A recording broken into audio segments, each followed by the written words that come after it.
Hello, human peoples. You're listening to the podcast network of Gamefully Unemployed. To support us and gain access to great exclusive podcasts like Fox Mulder is a Maniac, Tom and Jeff Watch Batman, Star Trek The Next Futurama, and our latest show, Spiel Boys, head over to patreon.com/gamefullyunemployed. We do game streaming, movie nights with our patrons every Friday night, and you can even commission your own podcast about anything you want. Literally anything, within reason, and we have to do it. You are quite frankly out of excuses not to go visit patreon.com/gamefullyunemployed. That's patreon.com/GAMEFULLY unemployed, which is spelled like it sounds.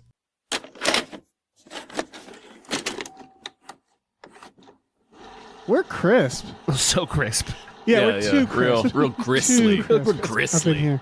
Just real quick question. I know we don't want to get into the movie really quick. What the fuck happened to that naked woman on the horse? Can We'll anybody talk about describe what happened to that woman? What happened to her? I have some difficult truths about the world to tell you. Came strolling through my life briefly, and I was like, what's going Who on are there? you? I mean, she was being led to a vampire ritual. I know that, but okay, I'm Yeah. sorry. I got to assume it's like Listen, a dragon sitch. listen, like in Dragon listen. Slayer. Yeah. That's a They're good feeding her the assumption. vamp. Yeah. Hi, everybody. Hello. Hi. My name is David Bell, My name is Tom Ryman. And I'm Adam Ganzer. and we just watched Nosferatu. More like Yes-Feratu. Yes, Feratu. More like. Most Feratu. I want to do that voice Oh, forever. man, that voice is out of control. More like.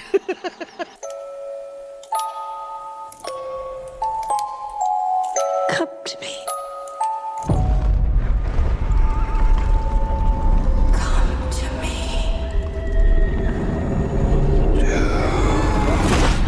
He sounds like the guy in Pirates of the Caribbean. You know that guy who booms warnings at you before you drop into the narrative of Pirates of the Caribbean, the ride. yeah. Yeah, like He Davy sounds Jones like that or guy. whatever. Yeah. I kept thinking about What We Do in the Shadows, Yeah. and it was like, man, it's tough to make me like take that voice seriously anymore. And it's not your fault, Skarsgård. Listen, That's tough. Yeah, it's a tough Yeah. call. Yeah. before we get started, boy, shaking off the cobwebs, Adam Ganzer, Hey. you're our guest. Thank Thanks. you for being on. Thank you for You having should- me. Of course, you should plug some stuff right Oh, here. sure. All right. If you are not yet subscribed to the Small Beans Patreon, you should, because there's so many good things I make over there, including One-Upsmanship, which is about video games, and some podcasts about Cowboy Bebop and directing and multiverse movies and David Lynch. If you're interested in him specifically, I make a podcast with Maggie Mae Fish on her YouTube channel and on Nebula called Lynchpins. You can check that out. My movie exists, and there's even IMDb evidence of it, but I cannot get it yet in your hands because we have not sold it yet. But it won some awards at the Naples Film Festival. It's called Sanibel. It'll be in your hands soon enough. And, hey, other stuff, I guess, sometime soon. I'm told, Dave, I shouldn't say this. There might be another thing. I'll tell you about it later. Okay. Yeah. I want to hear about it. Yeah, I know you do. man. I just can't tell you here, but I might. That's fair. You'll see, Dave. Should we? Jesus. Yeah. I mean, that's exciting. It's cryptic and exciting. He Like took a a very vampire. cryptic sip of his coffee. As I he really did. I was very relayed pleased. that information. Yeah. I was very pleased with myself as I sipped it. By the way, that voice. It was real CEO energy. Yeah. I'm liking what you're doing right now, Tom. It's been too long. You and I haven't been on a podcast in a long time, and I'm like, yeah, I like it. Oh yeah, no, my energy's gonna be weird. I like it. Wait, Tom, you know what I thought about? Seriously, like 5 times when I watched this movie, I was like, Tom's vampire is better. I was like, Tom's better at it. Would have been a choice. If he, it would have been a way bigger choice if he had done like Bela Lugosi. It would have been incredible. I don't know if Yeah. it would have been that More much light. bigger. You I mean- have refused my gift, bleh. So now I must eat Aaron Taylor Johnson's children, bleh. Bleh. Bleh. I'm only going mean, to we- eat you a little bit. Don't be so angry about it, bleh. We should probably talk about the mustache right away, right? He has a to. fucking Number one thing. mustache, and I was so excited. Number I was one so thing. excited when it Dirtbag became mustache. clear that he had a mustache, because it looks like kind of just like his face is in shadow for a while, but then like Yeah. you see Right. like a mosaic of him or some shit, and you're like, wait. And then you see him again, you're like, he's got a mustache. Yeah, and I know they're going for like, Vlad the Impaler. Like they're going for that They style. really lean but into the I Slavic just saw, stuff like, a in this, which I thought trucker- was- trucker stash. I thought was cool. A cool Me way too. to do it. was a like good choice. Transylvania is Eastern Europe, but I never really think about it being Russian. It just feels scarier Yeah. than being just Russian. But Yeah. he's really just kind of a Russian guy. And He's kind of a slow-speaking, heavy-breathing Russian guy. yeah. Yeah. He even wears the hat, yeah. the big fuzzy hat. Yeah, he's got a coat that's made of shoulder pads that feels Yes. Russian to me somehow. Bears he killed cold. himself. Yeah. Yeah, it looks cold. His life seems He very looks cold. very cold. Yeah. Agreed.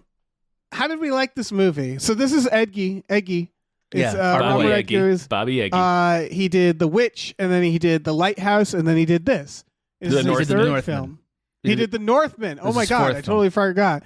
And he did this Nosferatu, which is, I'm just gonna say, and you guys can disagree or agree with me, but this is his most quote unquote Hollywood movie, right? Mm-hmm. I think it's his most accessible for sure. Yeah. Yes. I think it's his worst movie. Can I say that? His worst Oh, one. I think okay. so. Not a bad movie. I still think it's pretty good, but I think it's his worst. Okay. Yeah. I know that's Tom? surprising. I really liked it. I don't think it's his best though. I did not like it more than The Lighthouse. And I'm not sure I liked it more Yeah. than The Northman, but I did like it a lot. I need to rewatch The Northman to make a definitive argument here. It's hard because I need to rewatch The Witch too. It's been a while. Volcano fight, Dave. Oh, I watched it recently. Nude Yeah, the volcano fight. For me, Dave, so volcano fight. What are I you know, talking about? I know.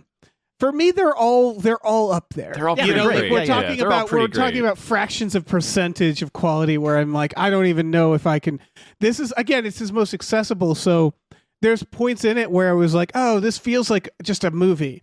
Where all those other Yes. movies don't feel like that. Correct. It had movie things that felt Yeah. very Nothing more wrong with that. conventional. No, it's fine. Yeah. I do have some like writing things that I wanted to talk about when it's time, Dave. Whenever Sure. you decide is the time for that. I'm not the master of this. You are. I feel like I am definitely your thrall when we do these podcasts. Sure. Yeah. Oh All right, yeah, we'll you're our keep weird that. little dude that works at the law firm. Yeah, you're the one praying in the weird pentagram, Dave. It's Yeah. always you That doing guy- You keep a Satan is that safe actor? in your office. that. A Satan safe. Yeah, he did. He had a little demon box. Just He just did. to open and kiss, to get a little smooch for good luck at the beginning of the day during his Do you think? coffee breaks.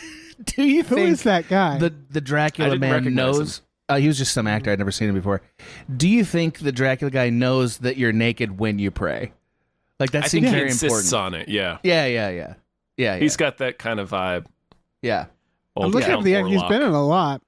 But he went for it, man. That guy, Yeah. I mean, he got the assignment. He had a little Yeah. scamper later. Having- He has how- a little tee-hee-hee scamper. He just bites that bird's head off. How Yeah. familiar were you guys with the original Nosferatu, the silent version? I've So seen this it. felt... Yeah, I've Years also ago. seen it, but it's been a while. I was going to watch it again for this, but then I didn't. Yeah. I understand, Dave. Yeah. Why would you want to?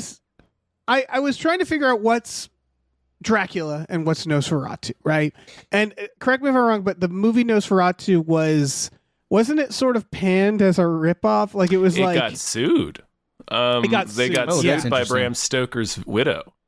Yeah. Oh. Because the story, it's not the same, but it is the same. it's Right. the same, but it's not. So it has all the same characters, or at least very clear analogs, and some of the things are different. Like the events are different, but like basically it's the same story. So they got sued. I gotta say, Nosferatu was the first silent film that was fun that I saw. Like Yes. like when you go back through the history of silent films, Right, it's a and start popcorn with- movie, right? That's kind of in its and it's fun. DNA. It's like, yeah. oh, this is for a silent film, pretty good. most people know it for the shadow shot. the yeah, creep up the which, stairs, which they do a version of in this. They Yeah. do a version of, not Old the Bobby same Eggs. thing, but yeah. So I was curious about Lily Rose Depp, Yeah. who is, I'll say, killing it in this. She's pretty Just- good. Yeah.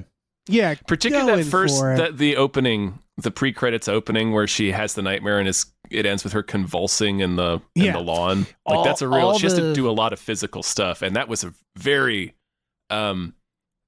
disturbing She's doing- opening. Like that was very well done. She's doing a Linda Blair for Yeah, sure. sorry. all the Adam. physical not at all. All the physical stuff was extremely taxing, and she was really committed to it, and I admired that about her. She's very committed.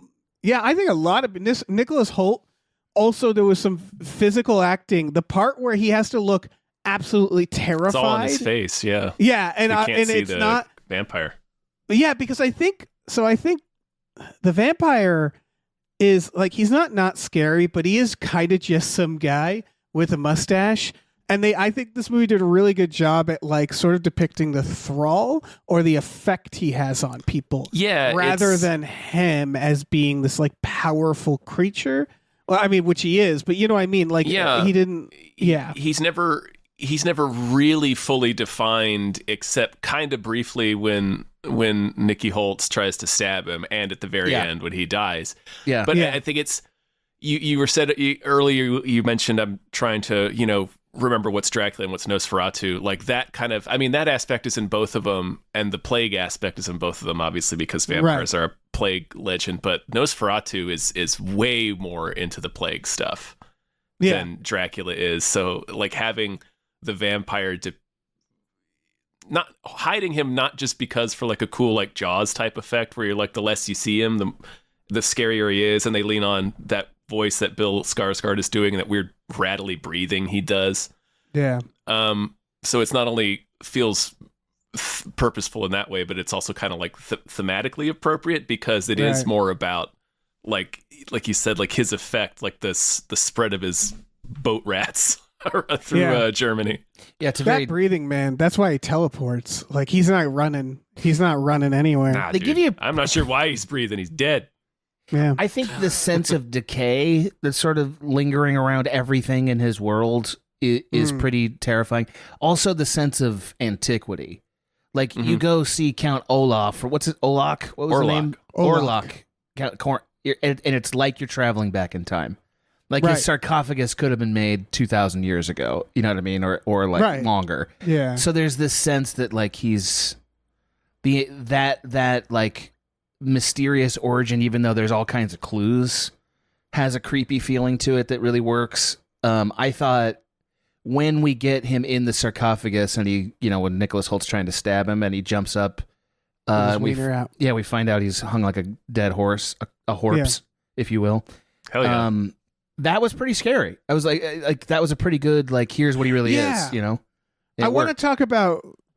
So, like, obviously, there's a lot of similarities to the Dracula, or specifically, I was thinking of course, the Coppola, Bram Stoker's Dracula. Right. Where Yeah. he's moving around. There's a lot And I of realized, in-camera like- stuff in this too. Yep. Yeah, there's Lots. also the idea where I looked at Lily Rose Depp and Nicholas Hoult, and like you realize, like, kind of like the Coppola one, it's like, let's get the hot young stars who kind of look like, because you look back at like Keanu Reeves and Winona Ryder, and you're like, they don't look like they belong to that era. You know what I mean? Sure. Like they also had modern face, and I feel like that was a purposeful decision to take this, beautiful young couple and just like ruin them. But I guess what I was getting at is like, it's hard to make this story scary, I think, because it involves a real estate contract Right. and like a business trip and like multiple long conversations with Dracula. And I think about the Bram Stoker one where I don't think, I mean, I love that film, but I always thought it was odd when Keanu Reeves in that castle and he's just sort of like, this is weird, but I'll just roll with it. Yeah. And everything's so obviously like, this man is a vampire, and Keanu Reeves is like, anyway, let's do this contract. And so I really liked how he handled that part of this by making it sort of feel like they don't know when they're asleep or awake. You get that feeling as he gets closer to the castle. Everything is more surreal, and it felt like time, like he wasn't like he couldn't really keep track of time. He was out and of you time. Get this, Like, just out of time entirely. yeah, keeping him in this like thrall of fear worked really well for like those moments where it's like he has to have these fucking conversations with Dracula, and it has to also be scary. There's also And like it's- gentle touches of supernatural stuff that are not. They're not. There's no flourish to them. They're kind of They're not just like super loud. Yeah. No, like for instance, he kind of gets hovered into the carriage. That is there anyone driving that Yeah. carriage? Who No. knows? I don't- No. I don't know. Like No, yeah.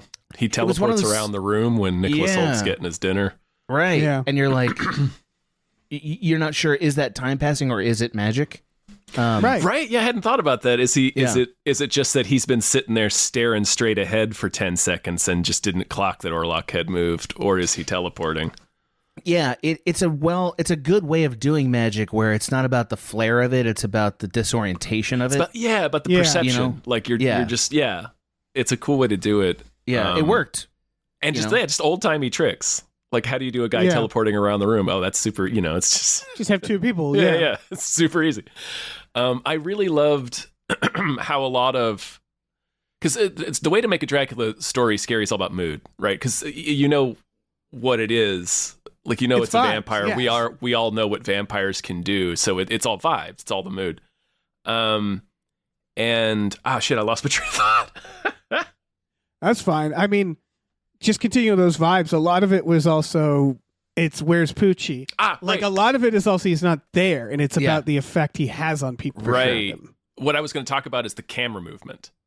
Oh, The how a lot unmotivated of the pans.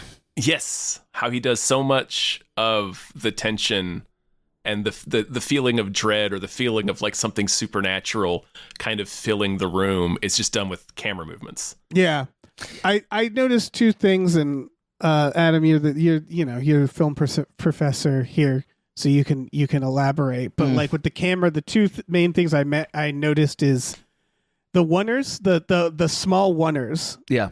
Like the these are some like 1 minute, 2 minute oneers. He does And then blocking also- in a way that's like creepy. Yeah, anyway. Yeah, and then also, and this was also set direction and art department and stuff. But like the flat 2D, almost Wes Anderson shots. Yes. That felt like they alluded Like to paintings. almost the silent film era Yeah. or paintings. Yeah. Yeah. Where like, Willem Dafoe lighting the sarcophagus felt like it felt like it was trying to be a set. Yeah. You know what I mean? Yes. Where it was like Looked these like an shots old that Universal monster movie.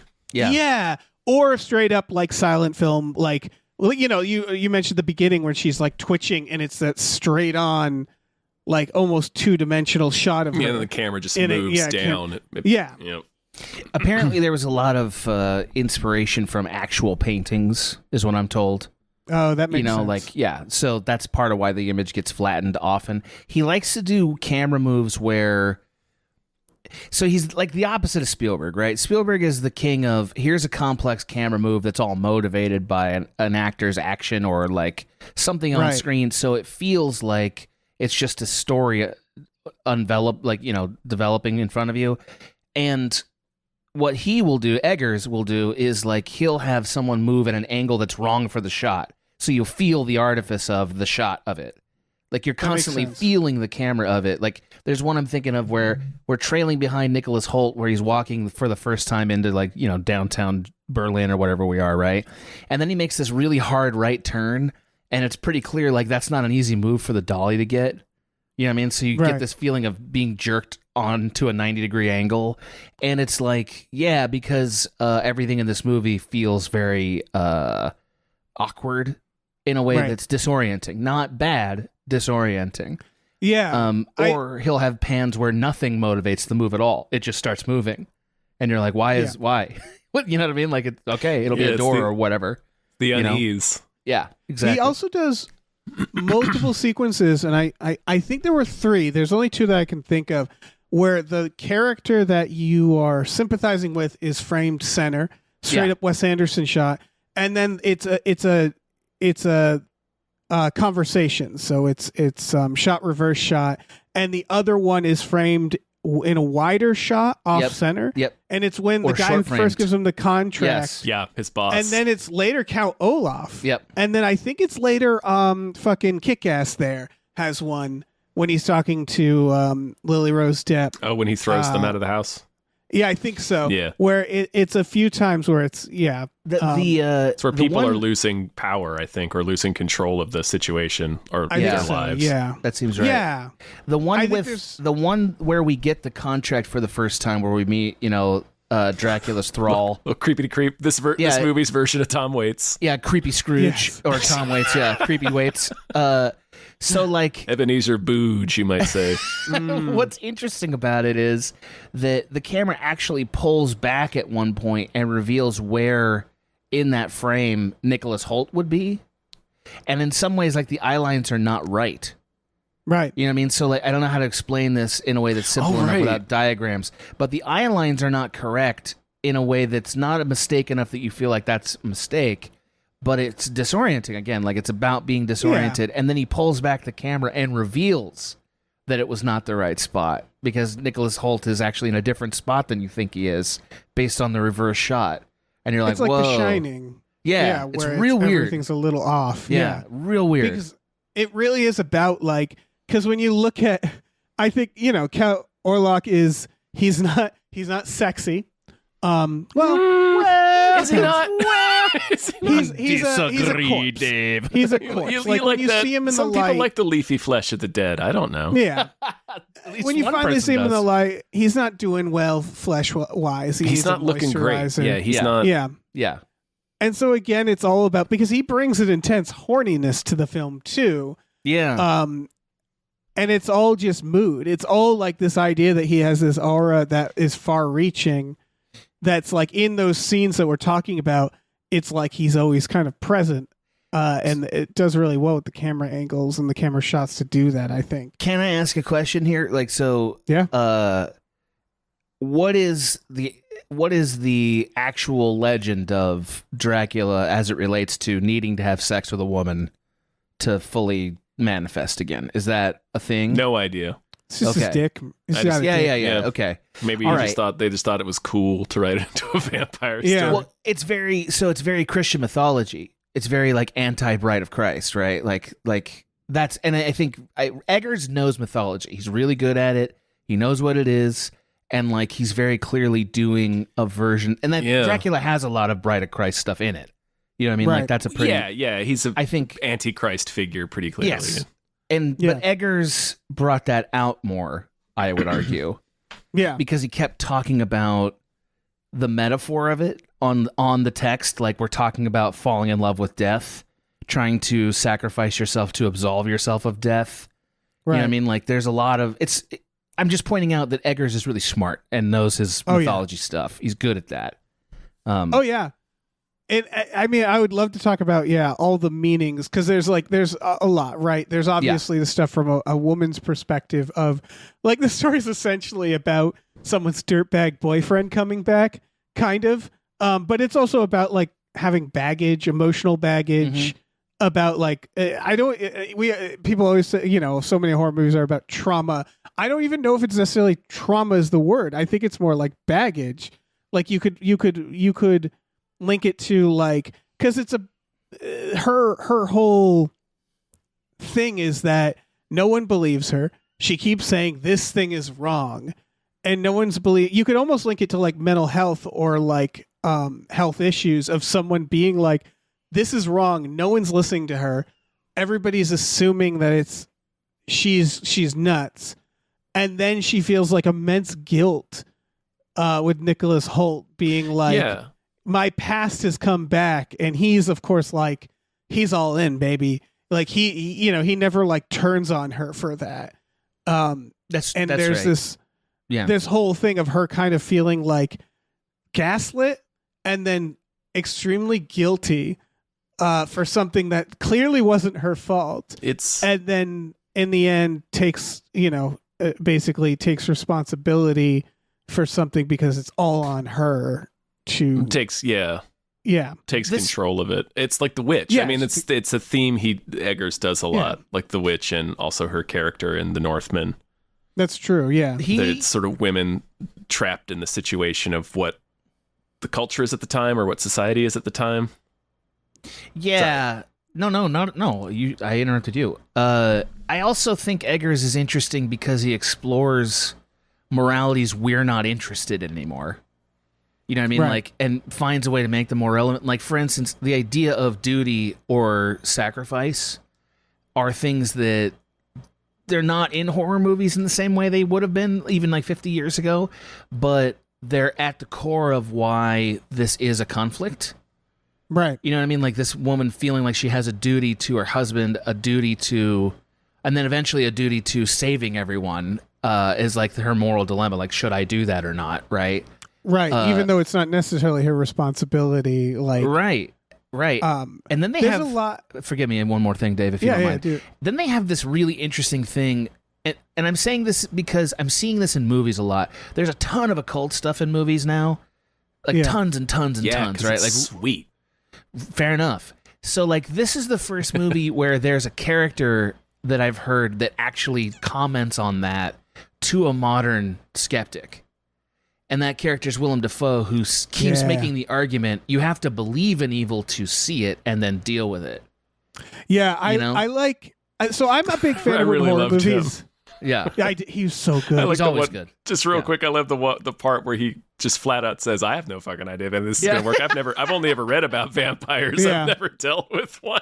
Yeah. Also, I also really like the cat character only when you realize that at the ending scene, spoilers obviously, when he's totally chowing down on her, the cat's in the room just watching that go down the whole time. Yep. Yeah. Just into it. Yeah. Yeah. No, I love it when horror movies don't necessarily align with my morals in a way that plays to the mood of it. And that's all to say. I love how anti-science he is. Yeah. He keeps being like, fuck your science. And it's funny because also the science is bad. Ralph Innocent. Right. I love it. One point where he's like, keep her in the corset. It calms the wound. And so it's like, I love how it's like everybody's out of their mind. Administering more and ether. he keeps, and his firm medical advice is that it's hysteria. He's like, I've seen many women with cases of hysteria like this. So it's still quack shit. All of it's quack shit. It's not just like the corset and him being like, we need to bleed the bad blood out of her. Yeah. It reminds me, Willem Dafoe reminds me of Mulder in this. Where it's like, yes, in that world, you will be the sanest man, but we don't live in that world. You know, it's that where it's like, in this world, he's like... He would still be the sanest man. That's what makes him an interesting character. Right. Is he's free enough from the conventions of his day to like acknowledge a thing that can't be explained by the conventions of his day. Right. You know, like by the way, he's also amoral in the sense that I'm not so sure that he's that interested in helping anyone. He really does not seem to be. He's just Mulder. He's just like, whatever. Because at the end when he's just like he and Lily Rose Depp just trick everybody else. Yeah. And he's like, you knew, and he's like, yeah, burn. Like, clicks his heels like a leprechaun. Yeah. He's like, he just really wanted to set that sarcophagus on fire. He's so stoked in that scene. He's so excited. Yeah. It's like a He's heart like, this is shot. all I've ever wanted to do. I mean, to be fair, that is probably the highlight of any of our lives. Trashing Dracula's tomb? Come now. Yeah. You know, dude. like, that man has good priorities. Yeah, that's a vacation package. I would exchange money for that experience to smash Dracula's tomb. I'd exchange money for that mustache and hair combo because he's also crushing it on that level. Oh, yeah. You know, like, anyway. Yeah, he looks fucking amazing. Every time Willem Dafoe steps in a movie, all of us are like overjoyed. He's just killing it all the time. I know. I feel like right now... Go ahead. Everybody wants him. Everybody wants him right now. He's in dumb and get it. But I love what Robert Eggers has realized he can do with Willem Dafoe. Yeah. Which is anything, like, just playing maniacs across time. Yeah. Cut him loose and let him do it. Yeah. Yeah, maniacs across time. I mean, I enjoyed him in Poor Things last year. Where he was also a maniac, but Eggers lets him have more fun, and we're all grateful for that. You know. Yeah. Can I introduce the writing questions now? Oh, okay, yeah. So, I wanted. Sorry, I had to interrupt you, right, Dave? Yeah. Oh, one floating camera shot. I watched this twice, and I want to watch it more for the camera angles, just because going on the because there is some stuff about like between. Him and Aaron Taylor Johnson, like this high society, him going off for work and ignoring her. Yeah. I just want to know, watching it a second time, there's a great shot, which is that when it's Nicholas Hoult and Aaron Taylor Johnson, and he's at his house and he got the job, and he's like, they're talking about like, oh, congratulations to you and to you. And they're drinking their brandy and talking about, oh, she's being hysterical. the shot is framed with them on either side of each other, and then down the center in the background, everyone who's going to die. Yeah. It's just them talking, congratulating each other between everyone who's going to die, who they love. And I just really like this shit like that because we talked about the cinematography being unmotivated, which it is in a lot of parts. But I also think there's probably a lot of little things like that throughout. A lot of great frames. Yeah. A lot of great frames. So what were the plot questions? Okay, so I mean, I think the first like concept question that occurs to me after having watched it is, if you're gonna redo Dracula, do you need to do the basic "here's how it works" information, or can you assume we all know? Is that I think we all know? Yeah, I think you don't need to. You absolutely don't need to. You don't even need to say vampire at this point, and people will understand it. And I actually think it works in this movie's favor. Like I like Coppola, obviously, in the whole whole getting the backstory of how Dracula became Dracula. But I like this one that we don't learn why or who what happened with Orl. He's just this demon man. I also like how, and maybe this is from Nosferatu or whatever. I like how, I mean, we've seen variations of this, but like how animal-like he is, how it kind of plays with your expectations, which is like the way he looks, and then when he feeds. Feeding scenes where you're like, Jesus. I'm glad you remembered to bring that up. Yeah. Slurp, and then the gulp. It's horrific. It's a dude just drinking somebody's milkshake, man. Yeah, for real. And he's on them, and he's like this little like goblin that's just like, exactly. It's very beast-like. It's foul. And they keep calling him the Beast, and it pays off. So where I think I disagree with you guys, although 95% I do agree. Yeah. Is I think that her plan at the end was not clear. What is her plan? So it's to sleep with him and then to keep him there till dawn. Is that the idea? So, she was gonna fuck him so good that he doesn't get back home in time. Yeah, it's that puss. Yeah, it's the one basically weakness. that heart meat he keeps drinking. Well, there's a scene I missed it the first time because everybody. This is a Robert Eggers issue. Yeah. Everybody sounds really hard to hear. You know what I mean? Like it's just generally I don't have the greatest hearing, and that's the one hit against his movies that I wouldn't change. But it always takes me a couple watches to be like, oh, that's what he said.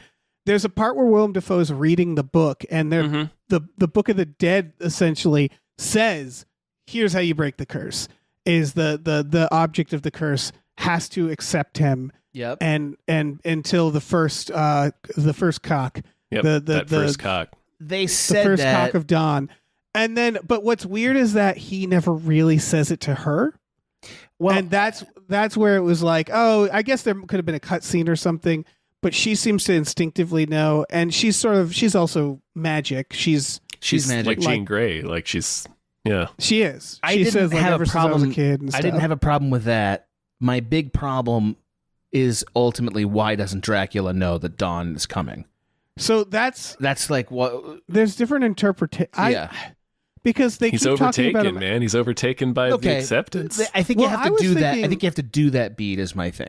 Yeah, I actually was thinking something different along the second time, which is they keep talking about him more as a demonic force and a curse. Yes, and like a I was concept. thinking of like a concept. Yeah, where it's like a mummy's curse, where it's like he doesn't actually have agency. Dracula, he just like he says, "I am an appetite." Later, like I think it's more of like if you do he's like an NPC. Like it's like if you do these things, he'll have to do this. Like he'll have to be drawn. He'll have to do. He'll be so enamored that he'll just lose himself. So that's where that brings up, I think, probably my bigger concern about the movie. And again, I do think it's very good, right? Yeah. So, but we're doing a review and a conversation about it.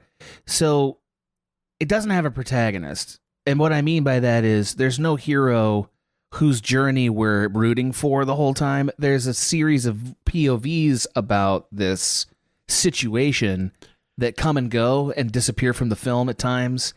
And ultimately, it's Dracula who's pushing the energy forward. So it's strange to me, and I don't think you're wrong, Dave, that you're like, yeah, but he's kind of an NPC without agency. That kind of feels like everybody in this movie, ultimately. It's hard because, you know, I would say a lot of horror movies, like you watch a you watch a slasher movie, no one really feels like a protagonist necessarily. Well, they're trying to get out. Like that's the basic difference, right? Is like they're doing something to alleviate the problem that's meaningful. Yeah, whether it fails or not. I honestly felt like Lily Rose Depp and Nicholas Hoult were that thing, were protagonists and had arcs and journeys of like the scene that's extremely strong, I thought, and weird. Is when they're together. It's like the last conversation they really have, and she starts when they getting hyperbone. like, yes, Yeah, that's about 2 hours into the movie, by the way. yeah, where she like starts freaking out and shaking, and drooling, and then he's like, "I guess don't know about this. This is my kink. Apparently, I'm learning something about myself." But it basically her being like. She says, "What? You could never pleasure me the way he does," and he's just like, "I'll show him. I'll fucking show him." And it's almost like that thing about like where he says you have to embrace evil, where they're just like, "No, we can fuck like Dracula right here," and she says, "Let him watch. I want him to." And it's unclear, like it's unclear what's going on there. What's going on? What is going on there? So, but I think it's what's the arc there is when you watch the stuff at the beginning. Where he's like, it's just one of your fantasies, or I think they call it one of your fantasies. They keep, they have words for like it's all in your head, and then she basically has a moment of like, fucking see, do you see? And that's the moment of him sort of like completely. I don't know. It felt like it was just about them kind of coming together, and him accepting her for exactly what she was, and then him being, it was. I think it was on purpose that he's so forgiving and sweet because. You're like, yeah, I'd fucking take a Dracula for him. Sure. I'd take a Dracula in the neck. Yeah. I don't disagree with you, and I wouldn't want it the way that any movie from like 1950 to 1990 would have done it, where they would have like uncovered the tome that explains, oh, there's only 3 days, and you have to like, you know what I mean? Like where they would have mapped out the plot for us so that we understood all the mechanics of what's happening. Like, but the thing about all those movies versus this one is you always understood why things were happening. And in this movie, you don't. And I don't mean that, again, like it's so vibey and interesting and I like the characters so much that it doesn't matter, but it's the same problem that I had with like, say, Beau is Afraid, right? I haven't seen that yet. Oh boy, that's one to watch. So it's long. Well, here's, spoilers, but Beau is Afraid is an exercise in an inactive protagonist. That's the idea of it. Right. And there's a lot of movies exploring that idea right now. Like, how can I make my protagonist inactive in a way that's creative? Because those old conventional structures of protagonist goes on a journey. At the midpoint, the journey changes into something they didn't expect are tiresome because we've all seen movies, right? Yeah, and I think we all kind of feel like inactive protagonists lately, where it's like the lack of control...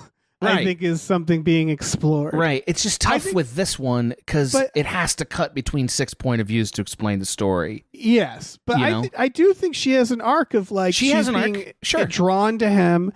It's sort of the equivalent of a movie about someone's dirtbag boyfriend that they just can't get rid of, and in the end they draw them in and kill them themselves. Right? Like she enthralls him at the end the way he's been enthralling her the whole time. Nobody's going to argue that if you put all these things on like a timeline and final draft, that there are beats. But what I think I'm arguing for on like a movie watching experience level is the protagonists don't drive the action in this movie and in fact disappear for huge sections of it so that a different person's thing that's also not affecting the plot can give us an advantage. And it's fine. It makes the movie feel long. Well, that's what's interesting about this movie. This is where I felt it was the most Hollywood, is like, I don't want to put this on it because obviously this is a weird movie. It's not conventional in any way. Right. But it is technically kind of structured around, like an Avengers film. Yeah. Which is like over here, here are these different characters. And then at the end, they all team up. And like I thought of the moment where they're all in the carriage and they've all found each other and they're all in there planning. And I was like, this is so weirdly Hollywood for him. Yeah. Where it's a group of characters who've all teamed up like tonight, we're going to stop this guy. And it was like, there's nothing wrong with that. It just struck me as like, oh yeah, this really is his most normal film. Yeah. And when that's it comes the story to like, too. Yeah, exactly. That's the thing is it's normal because he's just doing the story and the story is more normal than the shit he does normally. Well, I mean, the Northman's pretty straightforward. I mean, he doesn't tell it in a straightforward way. That's true. But that's a pretty straightforard revenge movie. Also, Yeah. the Lighthouse is straightforward in its structure. It's just not straightforward in its meaning. Anything. And the Narrative. the White House, the White House, the White Witch House. is also pretty straightforward That's true, yeah. structurally. That's Like, more of a, yeah. Yeah, it's more that his movies are yeah, you're right. They're more dreamlike and weird what in do the they way he mean tells the story. is unclear. And this one is again, I mean, this is the thing is Edgar's like he earned this. He earned Oh, yeah. being like, I just want to tell a Absolutely. story about a fucking Dracula. Like, is that so much to ask? I'd say this still has meaning, obviously, behind it. That was my question: is the stuff with Lily Rose Depp's character? Tom, you seem to have the best memory of this. How much of that is in Nosferatu? Of like her drawing him in? I think all of it. It's okay, been that's a interesting. long time since I've seen it. I've seen Shadow of the Vampire more recently. Yeah, same. But as far as With I know, Willem it's Dafoe. pretty much the same. Yeah, Willem Dafoe is also in that film. Yeah, I guess my memory, but it was a loose memory, was that they didn't give her as much agency in the original. Probably not. As She she probably has in this. didn't come up with the idea herself. Like It they felt sort more of like have "'Tis her. beauty killed the beast" kind of a thing. Yeah. They sort of have that scene where Willem is explaining the plan to everybody, and then we mentioned it where he walks outside with Lily Rose Depp. She's like, "I'm not going to go through with all that." And he's like, "Yeah, I know." I really think it's about like, or at least like that theme that he plays with in a lot of his movies of just the roles and lives that are forced on women in these periods, where it's just like your entire life has basically already been decided for you. Here it is. It's up to you to fit yourself in it however you can. That's true. And that's this. Like that's the burden that she's carrying in this movie. It's something she never asked for. It's just like Dave keeps saying, it's just some fucking pest that won't leave her alone. Yeah. Some prick. And she has to pick between that and, being the wife of a businessman, which is kind of the only thing she really could be. And there's a little bit of that in Aaron Taylor Johnson's wife. Yeah, where Nicholas Hoult, at least, you're like, he's a good guy. But yeah, I laughed, and it was just because it was when she says to Nicholas Hoult, "I know him," about the vampire. That's just a funny way. Like, I thought she was going to say, "I know him from college." Yeah. Like, we went to school together. Like, it sounds His like name's that. Ted. Like, this unimaginable evil being like, "Yeah, I know that guy." And it's like, what do you mean you fucking know that guy? It's the a fun beats way to are- reveal that. Yeah. The I know beats him. are pretty close, by the way. I just read a summary of the original Nosferatu. It's pretty close, beat for beat, like the larger Right. beats. Yeah. I mean, I know I made this point, but I also think the fact that she's a Christ figure is interesting. You know what I mean? And like, because it's a story about metaphors and deeper evil. You know what I mean? Like Right. cosmic evil and stuff that is the fact that she is sort of cursed with this burden to save people and sacrifice herself of her own free will Right. is one of those archetypal stories, that I think is kind of fun. That he's doing that because he likes mythology so much. Oh, Anyway. yeah. It also kind of it's feels like. it's- Oh, sorry, Dave. Oh, no, you go. I was going to say, like, it also seems like maybe he's commenting with that. There could also be the additional comment that, like, I don't know, it's not true all the time, of course, but it does seem like very often women are expected to be the ones to make the sacrifice. Yes. Right. I will say, I still also think there's something on, because there's her friend, and I notice when it's like the circle of people talking about what's to be done with her, Mhm. they would include her. And so, like, it's definitely obviously a message about women, but it's not, I think, exclusively about that No, not at all. necessarily, which I think is interesting. Yeah. Yeah, I'm just talking about a theme that seems to be in a few of his movies. Oh yeah, for sure. Like there's this feeling, at first where it's just like she's just, what are we gonna do with her? Like I feel like there's some stuff around mental health issues and stuff like that where it's like, or anxiety, or like this idea that she's like that. Aaron Taylor Johnson is just like embarrassed by her and doesn't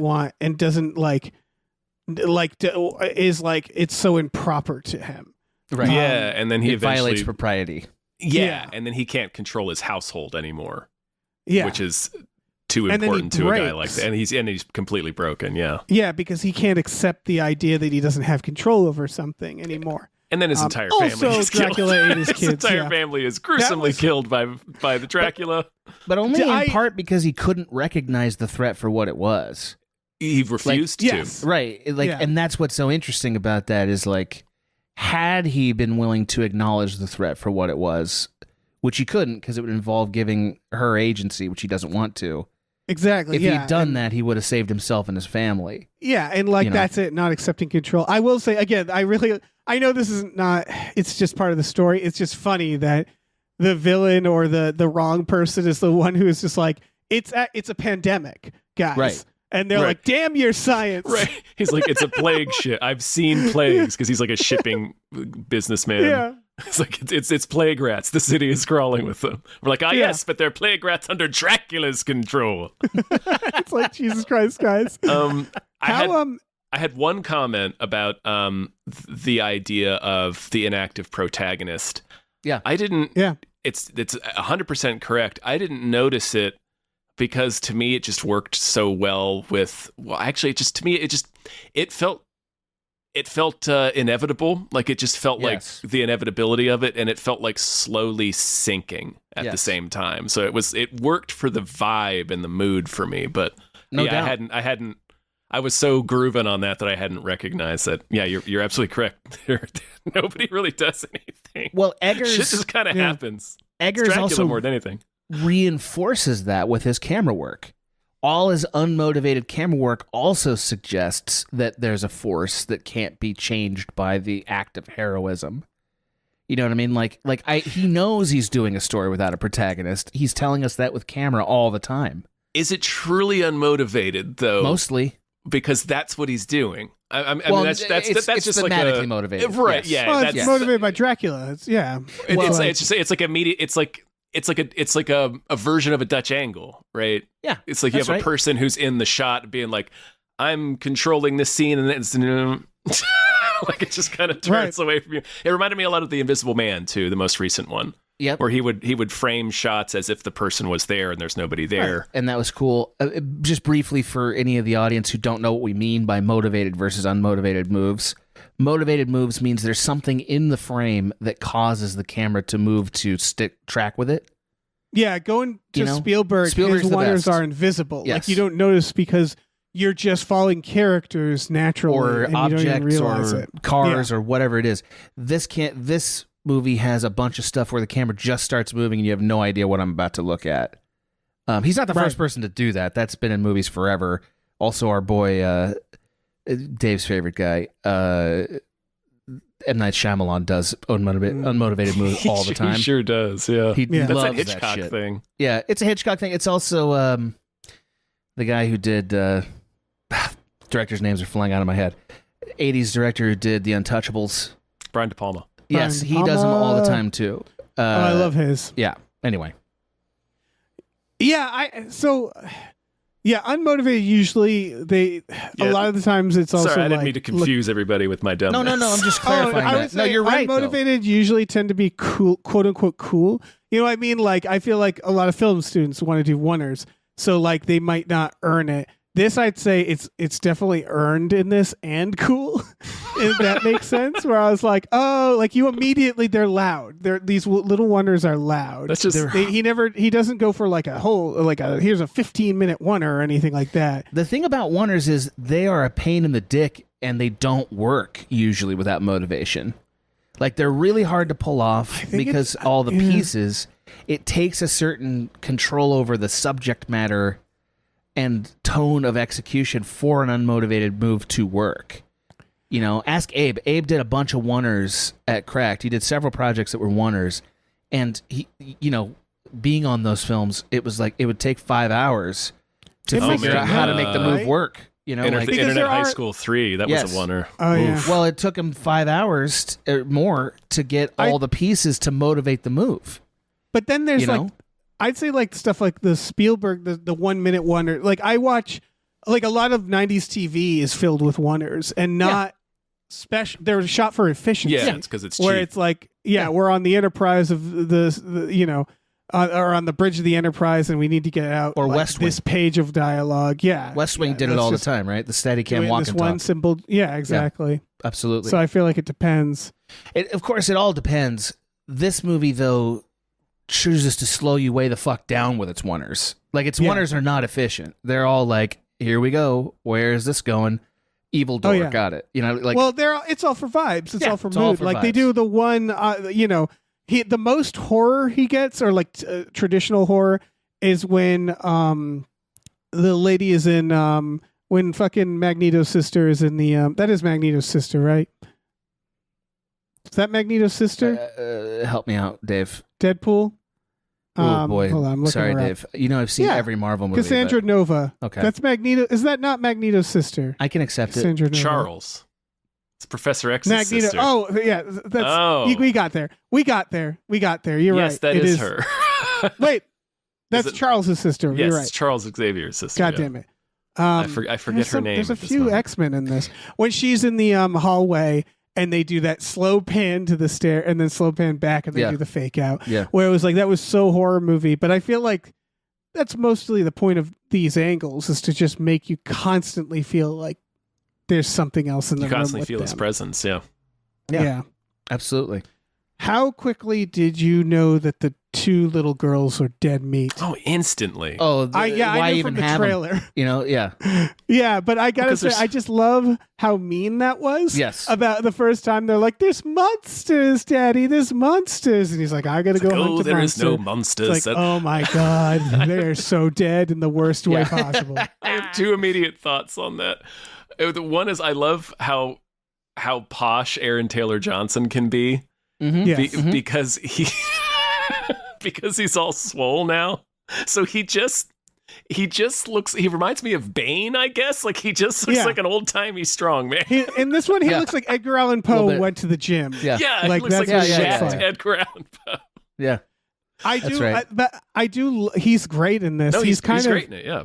he's doing a lot of heavy lifting too with this character, because I do think just about the monster thing, and then the fact that they're killed while he is enthralled to sleep.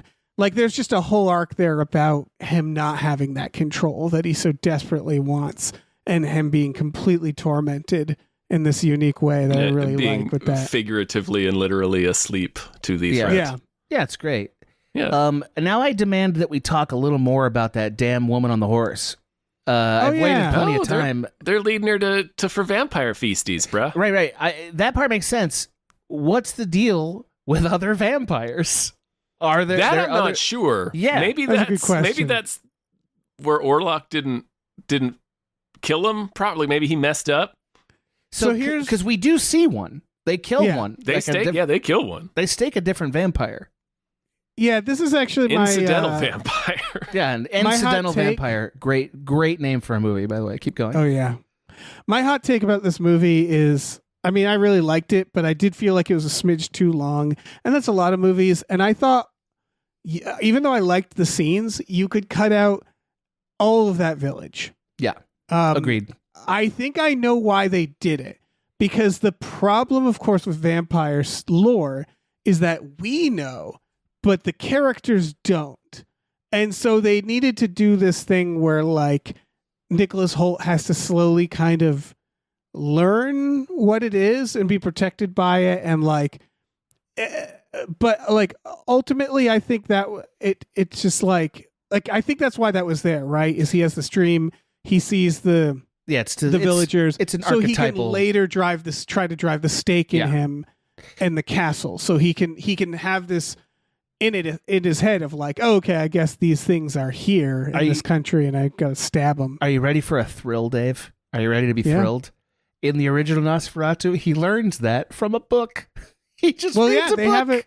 Well, they and he have the book learns in it. this. I know. Yeah. I know, but like, it's amazing to me. Like, silent films didn't know all the things we know. So like, Right. they're like, I don't know. He reads a book and learns it. And it's Yeah, like, he no, just we need reads 30 minutes of library. sequences to get this information to the character. Right. Anyway. Like, It's again, I like him that looking sequence. at a I book, love. and then the card will be like, he reads a book. yeah, and that's he reads it. a Yeah. book. He reads a book. He just knows. That's it. Okay, Yeah. like I want that card. Yeah. I mean, I think we're getting to the point where we probably could do a movie that way. I'm not trying to be belittling, but like yadaing plot points so that we can do more vibe is kind of the spirit of movies these days. Well, that's the thing is like it actually. Those sequences again, I liked it. I like that little wonder where the whole village is dancing for him, and it's real awkward for him. Yeah. But watching it a second time, I was like, yeah, why is this in here? And all I could think is like, oh, you need the character to know certain things. But I don't. It's also to spin him around a bit because there's no fucking way you'd get in that carriage. No. Yes. Go straight So, to like, float carriage? Hell no. Yeah. So, like, I think he needs to be kind of spun around a bit and be like in a sitch where I guess you're sort of like cursed by your politeness, where you're like, well, I don't understand. These are customs that I clearly don't understand. I just Right. need to be polite. This is for my job. Yeah. You don't just Yeah, I walk right guess- into Bloodborne, Dave. I thought taking away. No, You don't walk Oh, right Michael Put on one of Madsen those should have been in hats. this. I do think though, like I do think losing his Get him a horse trick would have weapon. done that. Like just being off his horse and being like hungry and tired. There's just weird pacing where like there's also the part where he goes over to his castle. They go in, he cuts himself, and Dracula's like, "Let me suck you off." Yep. That's That's in the original movie. FYI. Yeah. Yeah. They cut to the morning, and they cut to him getting up and looking and seeing the bite. And then it just cuts to night again, and they're back in that room, and he's signing the contract. And I was like, why do you need that? Why do you need that scene in between? Why not just have that be one scene? And like, I think it's to show like, yeah, this constant like thrall where he's like, because then you're wondering like, what did he do all day? Yeah. that What day? was his whole day? He claims there's servants there. No, there aren't.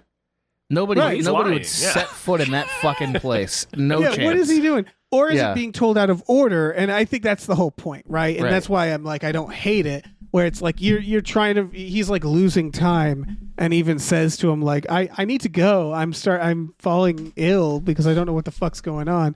So I think that's what that's supposed to be, which is like you kind of feel like you don't know how long things take, Now- which they do later too, where he's like, I'll visit you on 3 nights.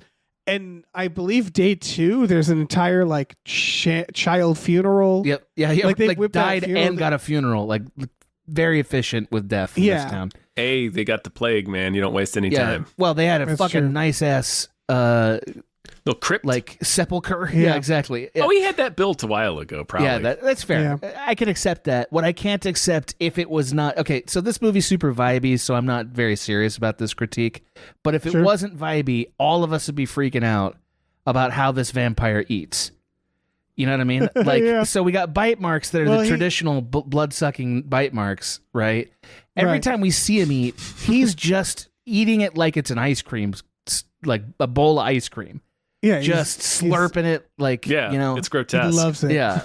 Yeah. It pretty actually, my cat at night when I'm lying down likes to crawl on my chest and Yeah. put her face in my armpit and make biscuits while drooling in my armpit. Mhm. So when I saw Dracula do it, my first reaction was to go, "Oh, he's hungry. He's a little guy. He loves him." Yeah. Because it's just very similar.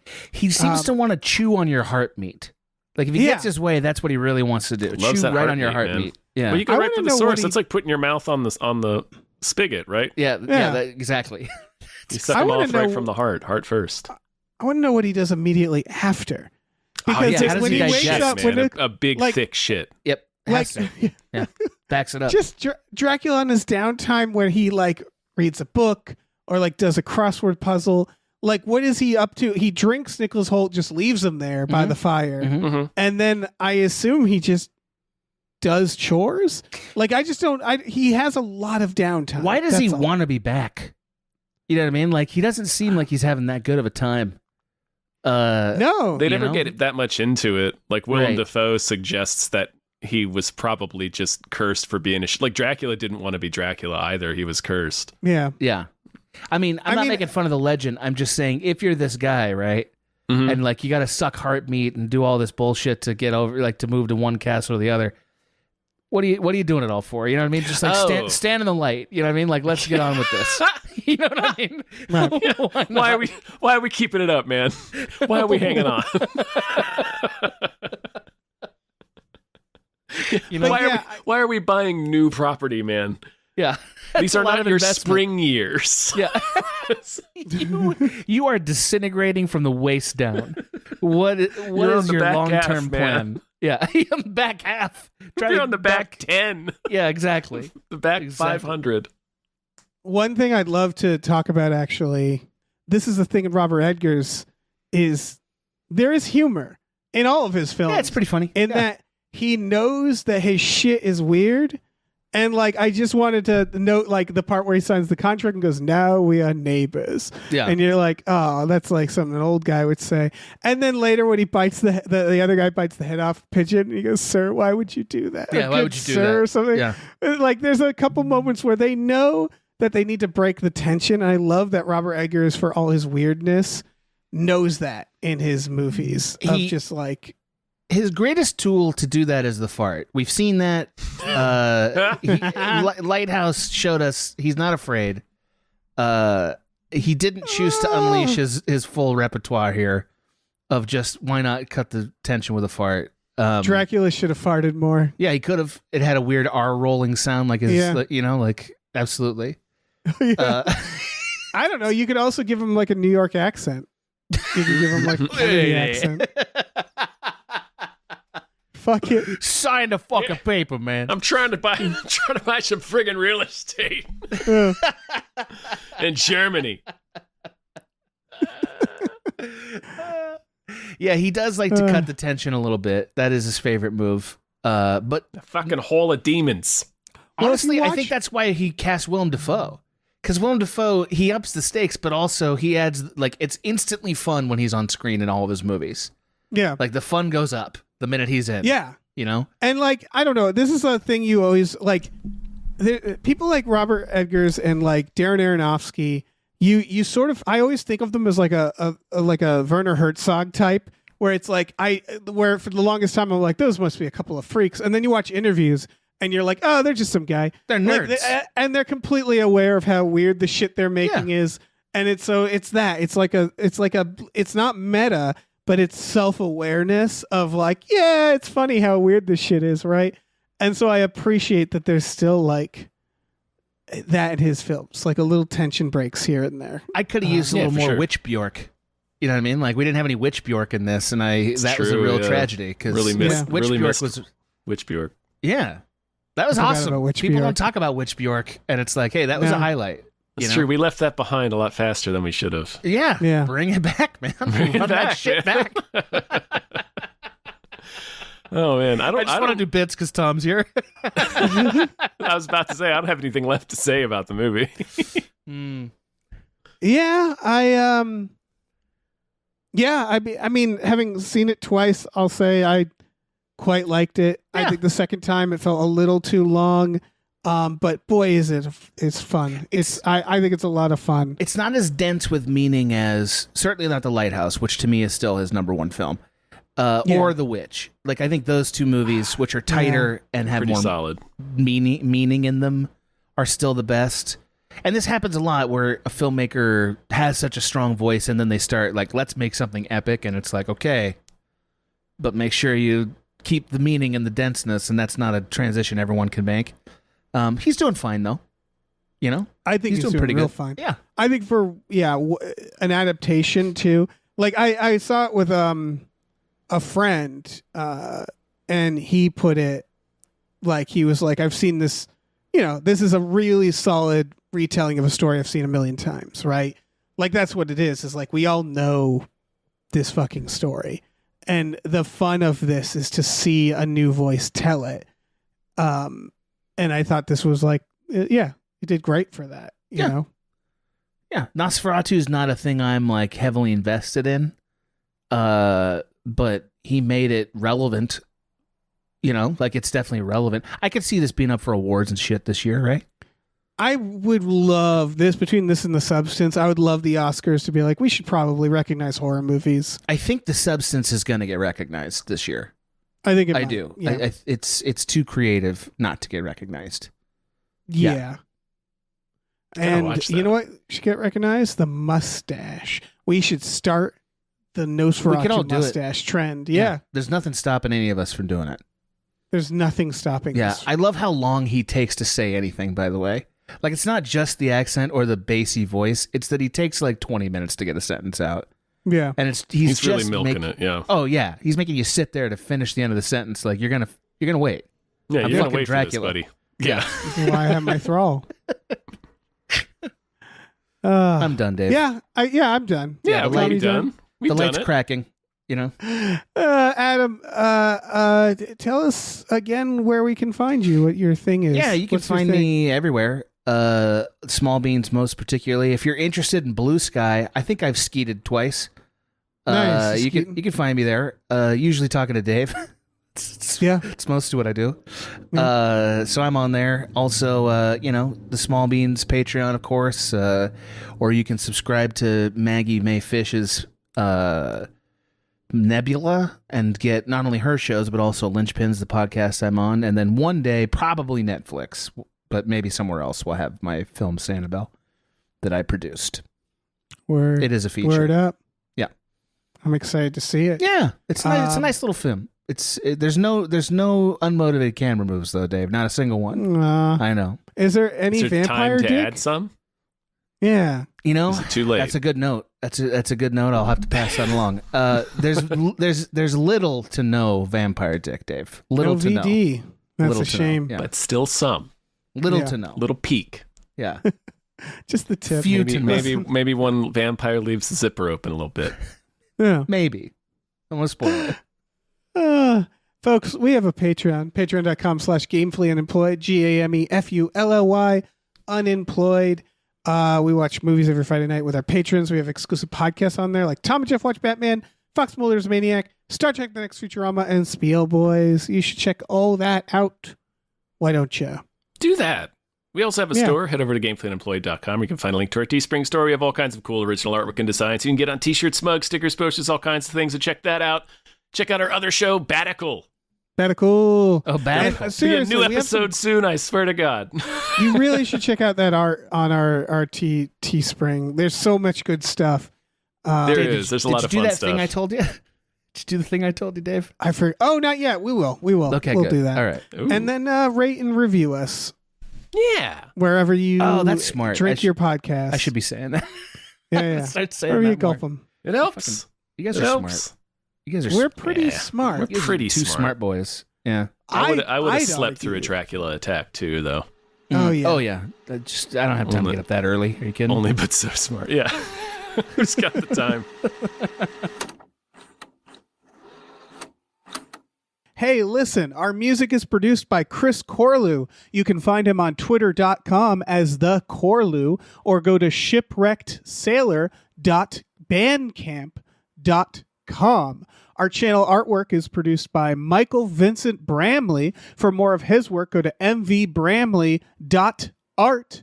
Our episode artwork is by Justin Brown, available on Twitter as Justin T. Brown or at artness by justinbrown.com. And finally, additional artwork is by Starlene Hodge. You can find her work at starlenearts.com or on Twitter as StarleneX. Cool. Goodbye.